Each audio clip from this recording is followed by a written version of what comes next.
Orang-orang cuma lihat senyumnya, tapi nggak ada yang pernah nyoba lihat isi kepala Damar. Namanya Damar. Dia anak kelas 2 SMA. Badannya kurus, kulitnya sawo matang, rambutnya selalu rapi, dan omongannya sopan banget, kayak anak pesantren yang nyasar ke sekolah negeri. Temen-temennya manggil dia Abang Damar. Padahal dia nggak paling tua. Cuma satu hal, dia tuh paling jarang marah. Bahkan waktu diejek sekalipun. Senyumnya masih ramah. Nggak pernah ngebantah, apalagi nyari ribut. Cuma, masalahnya bukan semua orang bisa lihat luka dari senyuman. Kadang yang paling kalem, justru yang udah nyimpan paling banyak racun. Gue satu kelas sama dia.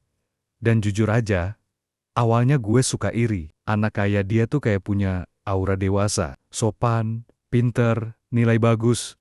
Nggak pernah telat. Tapi makin hari, gue ngerasa ada yang nggak beres. Lo pernah nggak lihat orang yang terlalu baik sampai bikin lo nggak nyaman? Damar tuh seperti itu. Dia datang ke sekolah paling pagi, sering bantuin guru piket, bersihin kelas. Kalau ada anak-anak ribut, dia bukan marah, tapi senyum dan bilang, "Jangan rame, nanti capek sendiri." Tapi semua sikap baik itu nggak bisa nutupin satu kenyataan. Damar selalu sendirian, dan waktu istirahat, dia duduk sendiri di ujung taman belakang sekolah. Gak main HP, gak ngobrol, gak makan bareng siapapun, cuma bengong. Kadang nulis sesuatu di buku tulis lusuh warna coklat. Dan tiap kali gue lewat, gue bisa lihat isi bukunya bukan catatan pelajaran, tapi simbol-simbol aneh. Coretan kayak lingkaran, tanda silang, gambar mata, dan potongan huruf Jawa kuno. Pernah gue iseng nanya, "Lo nulis apaan, Mar?" Dia cuma senyum. Catatan kecil, biar nggak lupa siapa aja yang pernah bikin gue belajar jadi kuat. Jawabannya, enteng, tapi bikin gue nggak bisa tidur semalaman. Dan gue jadi mikir, jangan-jangan selama ini dia bukan sendirian karena introvert, tapi dia milih sendiri karena nggak percaya lagi sama manusia. Dan itu mulai masuk akal. Waktu temen sekelas gue kena hal-hal aneh. Salah satunya Rian, anak basket yang paling sering ngejek Damar, tiba-tiba masuk rumah sakit karena panas tinggi. Tapi waktu dicek dokter, hasilnya bersih.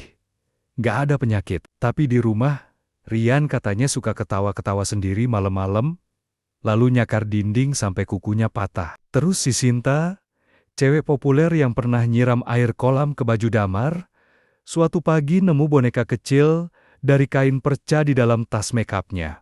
Tangannya bolong, dan seminggu kemudian, tangan kirinya patah waktu jatuh dari motor. Tangannya remuk, kayak digencet sesuatu yang gak kelihatan. Gue masih mikir waktu itu. Masih mikir, kebetulan aja. Sampai akhirnya, gue lihat sendiri Damar duduk di taman belakang sambil nyalain lilin kecil dan bisik-bisik pakai bahasa yang gak gue ngerti. Dia pegang selembar foto, dan itu foto Ryan. Tangannya gemetar, tapi matanya tenang banget. Dan pas dia sadar, gue ngeliat, dia cuma bilang satu kalimat yang sampai sekarang masih bikin gue merinding. "Lo nggak perlu takut sama yang gue lakuin, Kev. Lo cuma perlu pastiin, lo nggak masuk daftar nama di buku gue." Cerita belum berakhir, tapi dari sinilah neraka pelan-pelan mulai buka pintunya. Gue nggak nyangka, hari itu bakal jadi awal semua berubah. Damar duduk sendirian di belakang kelas. Tangannya diem di atas meja, tapi jarinya kayak lagi nulis sesuatu yang gak kelihatan. Di luar, hujan deras. Di dalam kelas, hening. Guru belum datang, anak-anak sibuk main HP, ngobrol, atau tidur. Tapi Damar cuman diem, matanya kosong, ngeliatin jendela kayak lagi nunggu sesuatu. Gue samperin pelan, duduk di sebelahnya. "Mar, lu ngapain?" Damar cuma senyum tipis. "Nggak apa-apa. Gue lagi mikir aja." Dari perkataannya biasa aja, tapi tatapannya dalam. Kayak dia bukan lagi mikir pelajaran.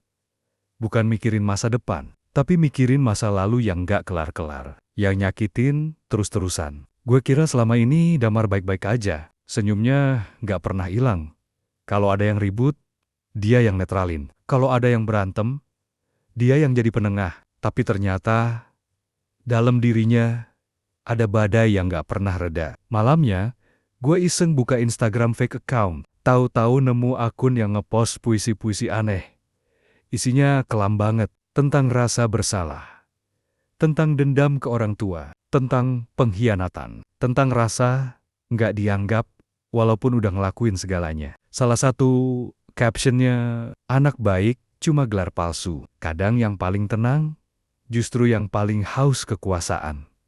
Tapi bukan buat nyakitin. Buat balas semua yang udah pernah nyakitin. Gue scroll ke bawah, ada gambar boneka rusak, penuh tali merah, di tengah lingkaran yang dilukis dari arang. Dan di captionnya, ada satu kalimat, gue udah nggak minta dimengerti. Sekarang, gue cuma pengen mereka ngerasain apa yang gue rasain dulu. Dan yang bikin gue merinding. Username-nya mirip banget sama nama panggilan Damar waktu kecil. Yang cuma dia sendiri, yang pernah cerita ke gue. Hati gue dingin, kayak baru sadar, selama ini Damar bukan diam karena dia sabar. Tapi karena dia lagi ngatur sesuatu yang lebih besar, sesuatu yang gak kita tahu bentuknya, tapi dia rancang pelan-pelan. Sambil tetap senyum di depan kita semua. Gue jadi inget satu kalimat yang pernah dia bilang, waktu kita duduk di bawah pohon beringin sekolah. Orang paling bahaya tuh bukan yang marah-marah, tapi yang sabar, sambil nyimpen dendam. Dan sekarang, gue ngerasa gue lagi duduk di sebelah orang paling berbahaya itu. Suatu hari, satu sekolah geger, gak ada angin, gak ada hujan, tiba-tiba Pak Sumarno guru killer kita pingsan di tengah kelas. Katanya, pas lagi ngajar, matanya mendadak ngelotot. Terus mulutnya komat-kamit, kayak orang kesurupan. Padahal dia orang paling rasional yang pernah gue kenal. Gak percaya hal gaib, apalagi santet. Tapi yang bikin semua makin aneh adalah pas salah satu guru nemuin tulisan di papan tulis yang katanya nggak ada yang nulis. Karma itu nggak butuh waktu, cuma butuh alasan. Besoknya, Bu Yanti, guru BK, tiba-tiba resign.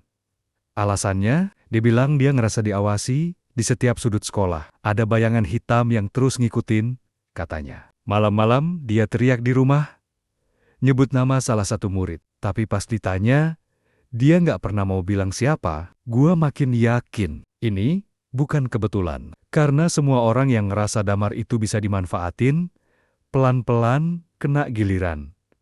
Satu persatu, nggak pakai kekerasan, nggak pakai ribut, tapi hidup mereka mulai pelan-pelan berantakan. Ada yang orang tuanya cerai, ada yang kecelakaan, ada yang kena skandal sekolah. Tapi semuanya punya satu kesamaan. Mereka semua pernah ngerendahin Damar. Gue mulai takut, bukan karena Damar jahat, tapi karena selama ini gue deket sama dia, dan gue jadi saksi hidup perubahan seorang anak baik, jadi seseorang yang di balik layar. Gue coba konfrontasi langsung, nunggu dia sendirian di perpustakaan, seperti biasa, duduk sambil baca buku yang dia pegang, tapi nggak pernah dibuka halamannya. Mar, lu ngelakuin semua ini? Dia diem, lalu senyum kecil. Senyum yang dulu bikin nyaman, tapi sekarang malah bikin merinding. Enggak, gue cuma ngembaliin hak orang-orang yang ngerasa bisa semena-mena. Lu nyantet orang, dia geleng pelan. Gue nggak nyantet siapa-siapa, tapi gue nggak ngelarang apa yang semesta lakuin ke mereka. Gue diem, bingung antara mau marah, takut, atau malah sedih. Karena gue inget cerita dia dulu. Gimana nyokapnya ninggalin dia waktu umur 8 tahun. Gimana bokapnya mukulin dia tiap malam. Gimana dia sering duduk di depan cermin, ngobrol sama bayangan sendiri, karena nggak punya temen di rumah. Dan semua trauma itu nggak pernah hilang. Cuma disimpan rapi di balik senyuman. Malamnya, gue dapet DM dari akun fake-nya. Cuma satu video, durasi 12 detik. Isinya cuma wajah Damar, ngeliat ke kamera, dan ngomong pelan. Gue nggak butuh temen yang ngerti. Gue cuma butuh saksi, buat lihat gimana semua ini akhirnya. Sejak saat itu, gue mulai sadar, beberapa orang nggak lahir buat dimengerti. Mereka lahir buat ngingetin kalau luka yang nggak disembuhin bisa jadi kekuasaan yang paling sunyi, tapi juga paling mengerikan. Oke, sebelum video ini selesai, gue cuma mau tanya satu hal ke lo semua. Kalau lo jadi temennya Damar, lo bakal diem aja? Atau lo bakal ngelaporin dia? Meskipun lo tahu, abis itu lo mungkin bakal jadi target selanjutnya? Dan Satu lagi, lo percaya nggak bahwa dendam yang dipendam terlalu lama bisa jadi bentuk kekuatan yang nggak manusiawi? Jawab di kolom komentar. Ya, karena yang paling jujur, biasanya justru yang paling dekat sama cerita ini. Jangan lupa like kalau lo pernah ngerasa jadi korban kayak Damar. Dan share video ini ke temen lo yang lo curigai. Bisa aja dia juga nyimpen sesuatu yang lo nggak tahu.